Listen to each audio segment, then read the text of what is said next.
আমরা শুনেছি যে আপনারা স্পেল করেন, রিলেশনশিপের উপর স্পেল করছেন, বলেন যে এটা রিলেশনশিপ ভালো হবে বা সম্পর্ক ভালো হবে। হুম। এই ব্যাপারটা কি একটু আমি জানতে চাই, আর এটা কি কোনো ব্ল্যাক ম্যাজিকের থ্রু হচ্ছে? সেটা কি হচ্ছে আমাকে একটু প্লিজ জানাবেন। হ্যাঁ, অবশ্যই জানাবো।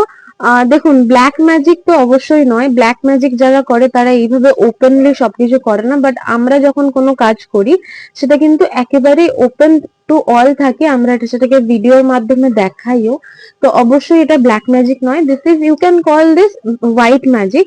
বিকজ আমরা যখন কারোর জন্য কোনো কাজ করি তাদের ম্যানিফেস্টেশনটাকে 10x বাড়িয়ে দে, মানে 10x স্পিডে ওটাকে ম্যানিফেস্ট করার চেষ্টা করি থ্রু ক্যান্ডেল ম্যাজিক স্পেল বা হুডু স্পেল, যেখানে ক্লায়েন্ট তার ম্যানিফেস্টেশনটা বা গোলটা আমাদেরকে বলে, আর আমরা তাদেরকে উপায় বলি, রেমেডিস বলি, আর আমাদের সাইড থেকে যেটা করি সেটা হচ্ছে ক্যান্ডেল স্পেল করি।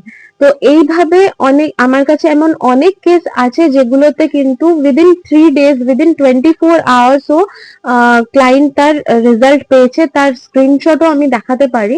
আহ, এটাতে বেসিক্যালি কি হয়, লাভ লাইফে যেটা আপনি জিজ্ঞেস করলেন, লাভ রিলেটেড যে ইস্যু আছে সেই ইস্যুগুলোকে, বা থার্ড পার্টির কোনো ইনভলভমেন্ট যদি থাকে, বা ওদের রিলেশনশিপে যদি কোনো এভিল আই থাকে বা ব্ল্যাক ম্যাজিক থাকে, সেগুলোকে ডিভাইন পাওয়ার দিয়ে সেগুলোকে কিন্তু আমরা ধীরে ধীরে রিমুভ করি, আর পর ওদের মধ্যে, মানে কাপলদের মধ্যে কিন্তু বন্ডিংটাকে বাড়াই। এইভাবেই হয় কাজ। আর তার সাথে সাথে যেটা থাকে সেটা হচ্ছে সিজিল আমরা দিই, আর বিভিন্ন রেমেডিস দিই, রেমেডিস গুলোকে করলে কিন্তু ক্লায়েন্ট অবশ্যই with full trust and with full gratitude, যদি সে রেমেডি গুলো করে তাহলে কিন্তু একদম 100% রেজাল্ট সে দেখতে পাবে।